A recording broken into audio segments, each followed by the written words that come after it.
Throughout its history, the fans rock music attracts have been almost as notorious as the artists, but only the most dedicated fans earned the title groupie, and by the 1980s, their lifestyles became the stuff of legend.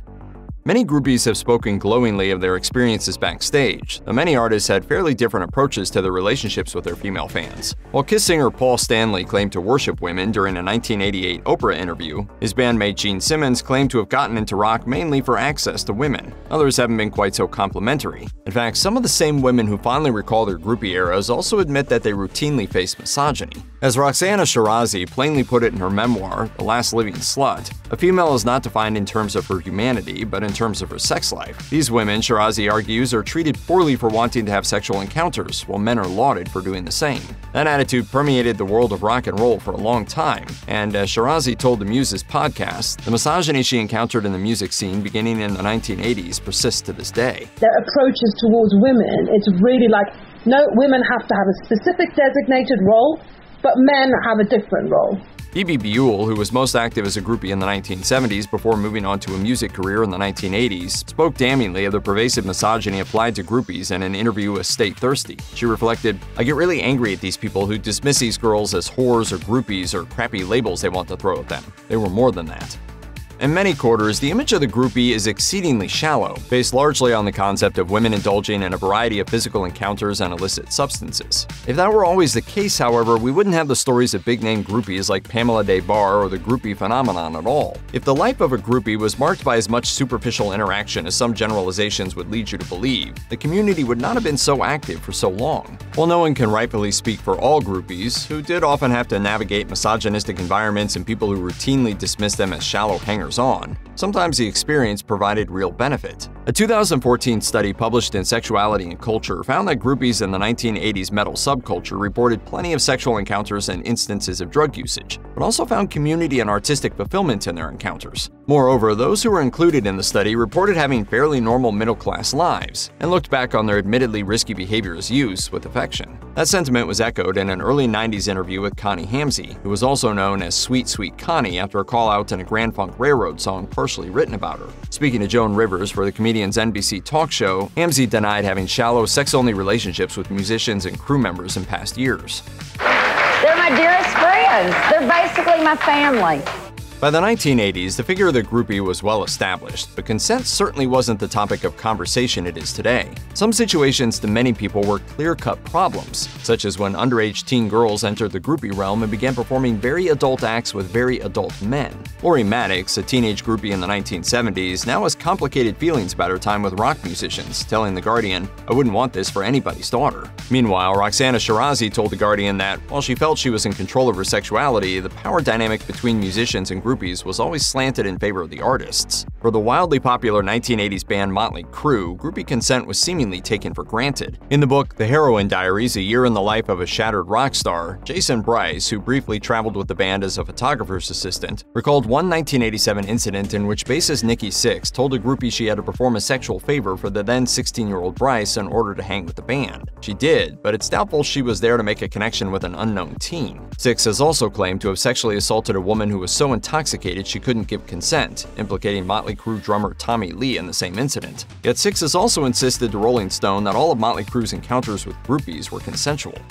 Much of the interplay between musicians and groupies was based on a single heteronormative setup of male musicians and female groupies. Female rockers often complained of the lack of male followers, and singer Susanna Hoffs of 1980s pop rock group The Bangles noted that even when men made it backstage, things didn't go much further than flirting. Yet that wasn't always the case, and male groupies did exist in the 1980s, even if they were exceedingly rare. One example, Ian Wagner, was better known by the colorful moniker of Pleather. Interviewed by fellow groupie Pamela Des Barres for her book Let's Spend the Night Together: Backstage Secrets of Rock Muses and Super Groupies, Wagner noted that as a child, it took him some time to realize that female rock musicians were the exception, not the norm. In time, however, he became something of a fixture in the scene. Beginning in the late 1980s, when he was as young as 15, Wagner toured and spent intimate time with all-female acts like the Pandoras, the Screaming Sirens, and Courtney Love. Yet, like female groupies, Wagner told Des Barres that things weren't always easy, and that he had complicated feelings about his past experiences. He reflected, "I did get treated badly by a lot of them. There isn't a single woman that I hold anything against. It was an honor for me to be around them for the short amount of time I was." In the 1980s, drugs of multiple varieties might have been offered up as a way to relax and get in with the band. but they can also take a serious toll on groupies. Writing in her memoir, groupie Chris O'Dell said that her substance use became so serious that she can't remember large stretches of time in the late 1970s and into the 1980s. In 2009, O'Dell told ABC News that she stopped using in 1988 after previous attempts at getting clean were derailed by peer pressure and accusations of being boring. Others were not quite so fortunate, however. In previous decades, some groupies had died from drug overdoses. Famously, Christina Fernka, more widely known as Miss Christine, died in late 1972 of an overdose when she was only 22 years old. Perhaps most notoriously, groupie Kathy Smith, who was associated with musicians like Gordon Lightfoot, had become a drug dealer by the 1980s. She gave comedian John Belushi the fatal mix of heroin and cocaine that killed him in 1982, reportedly administering it herself. In 1986, Smith pleaded no contest to the charge of involuntary manslaughter for her part in Belushi's tragic death.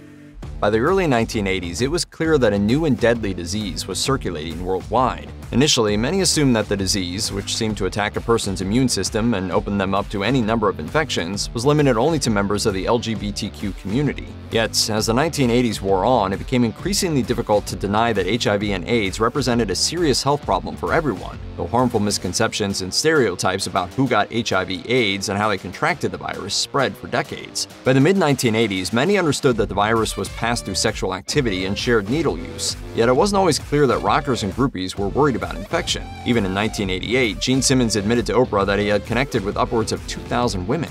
The reason we first started strumming guitars is because we wanted women, and lots of them. In 1991, Ozzy Osbourne told the Los Angeles Times that he understood contracting HIV/AIDS was a real possibility, that it changed how he interacted with fans and groupies, saying, "I don't mess around at all, but in the past I have. We all have. It haunts me." Even then, Osbourne and other musicians interviewed by the newspaper noted that some groupies were so intent on connecting with famous rock stars that infection worries didn't seem to cross their minds. While 1980s rock might have presented itself as the realm of boundary-pushing, fun-loving rebels, it also presented real barriers to creative women. Even Ian Wagner told fellow groupie Pamela Des Barres that he saw his relationships with female rockers in gendered terms. He reflected, "I've subconsciously set up my entire life to take on the traditionally feminine role in relationships. When I say feminine, I mean the person who is seen as weaker to the outside world, but is really the one making things happen. Women make the world go round, but the men take the credit." Wagner hinted at the broader notion that women were more likely to be categorized as groupies, which allowed others to dismiss them without allowing for their role in the creative music-making process. As Gretchen Larson argues in Organization, this persistent othering shored up the stereotype of women as mere fans who only consume and never create. Thus, it was often all too easy for groupies of the 1980s and other eras to be relegated to the role of hangers-on and not artistic forces in their own right. While some groupies weren't taken seriously by others, many weren't about to let that stop them. Pamela Des Barres even claimed that she was a muse for big-name musicians like Keith Moon of The Who. She later told Salon that groupies in general weren't merely sex objects, but friends, helpers, assistants, and guides. For some, it was possible to transcend that supporting role and become musicians in their own right. In 1983, rock scene staple Cherry Vanilla, who was once a famous rock groupie who had partied with the likes of David Bowie, told Ryan Keating that she found great purpose and fulfillment in her varied creative work as a publicist, actor, writer, and musician. "I love every part of show business." Meanwhile, Bebe Buell has continued making music well into the 21st century. Earlier in her career, she even hit it off with rock legend Patti Smith, with whom she traded poetry that would eventually transition into the 1980s as Buell's songwriting and performing career. Debbie Harry, the lead singer of Blondie, has even described herself as a former yet powerful groupie in her own right, and she proceeded to make history on par with many of her punk and new wave peers. For much of the 1980s, it must have seemed like the groupie lifestyle was going strong. Yet the rise of a new genre may have taken a considerable amount of shine off the groupie image. It's not that grunge bands didn't have adoring fans who wanted to get very close to musicians. According to Louder, ahead of making Nirvana's third and final studio album, In Utero, record producer Steve Albini told the band that they had to eschew drugs and groupies while recording. This direction hinted that at least the occasional groupie made an appearance around the band. Meanwhile, other 90s groups certainly had groupies, and individuals that were active during the 1990s and beyond. Yet some speculate that a growing awareness of consent and sexual assault put a damper on the lifestyle there as well. The stripped-down yet increasingly popular world of grunge and 90s alt-rock didn't exactly play to the excess of the 1980s groupie lifestyle. According to John Walters of Newsweek, his visit to a concert backstage in December 1991 was decidedly tame. Maybe it's because he was with his sister, but the show included famous bands like the Red Hot Chili Peppers, Pearl Jam, and Nirvana. And despite the notoriety of the artists, no groupies were in sight on Walters' visit. Instead, he found Kurt Cobain standing around eating a bowl of cereal. Cobain's future wife, Courtney Love, was in attendance, but of course she was a musician in her own rights with a soon-to-be-released album and her own professional acclaim. If you or anyone you know has been a victim of sexual assault, visit the Rape, Abuse, and Incest National Network website or contact RAIN's National Helpline at 1-800-656-HOPE 4673.